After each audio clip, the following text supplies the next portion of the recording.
Penguin presents The Heroes of Olympus, Book 2, The Son of Neptune, by Riordan.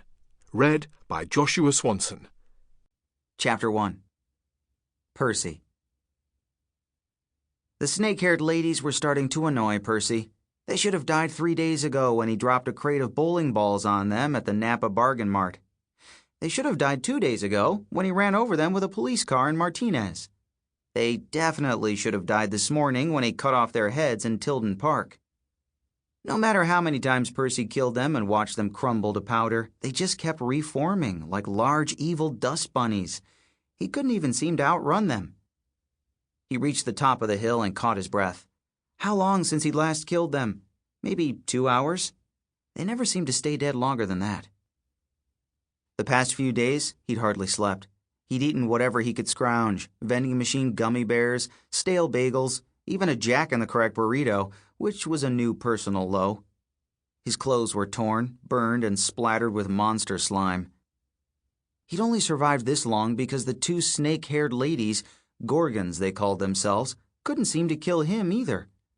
Their claws didn't cut his skin, their teeth broke whenever they tried to bite him, but Percy couldn't keep going much longer. Soon he'd collapse from exhaustion, and then, as hard as he was to kill, he was pretty sure the Gorgons would find a way.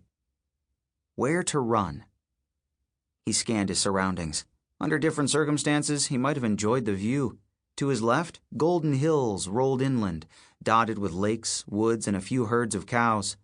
To his right, the flatlands of Berkeley and Oakland marched west, a vast checkerboard of neighborhoods with several million people who probably did not want their morning interrupted by two monsters and a filthy demigod. Farther west, San Francisco Bay glittered under a silvery haze. Past that, a wall of fog had swallowed most of San Francisco, leaving just the tops of skyscrapers and the towers of the Golden Gate Bridge. A vague sadness weighed on Percy's chest. Something told him he'd been to San Francisco before. The city had some connection to Annabeth, the only person he could remember from his past. His memory of her was frustratingly dim. The wolf had promised he would see her again and regain his memory, if he succeeded in his journey. Should he try to cross the bay? It was tempting.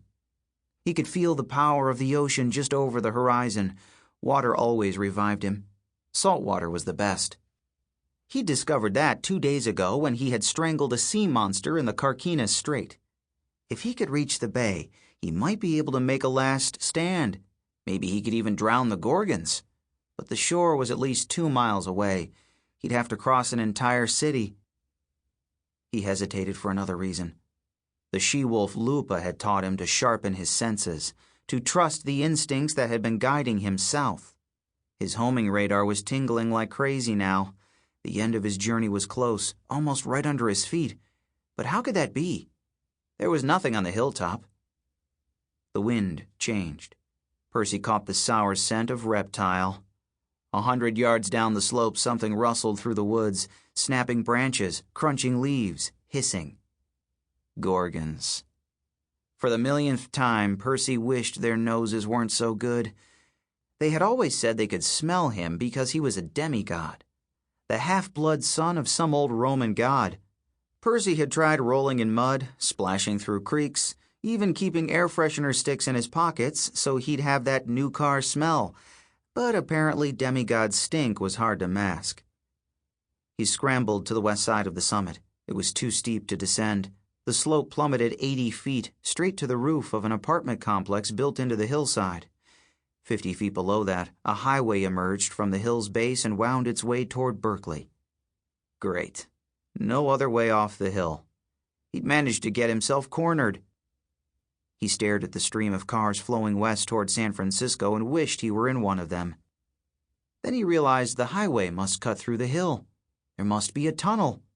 Right under his feet. His internal radar went nuts. He was in the right place, just too high up. He had to check out that tunnel. He needed a way down to the highway, fast. He slung off his backpack. He'd managed to grab a lot of supplies at the Napa Bargain Mart.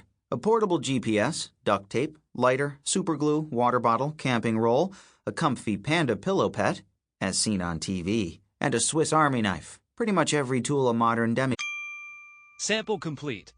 Ready to continue?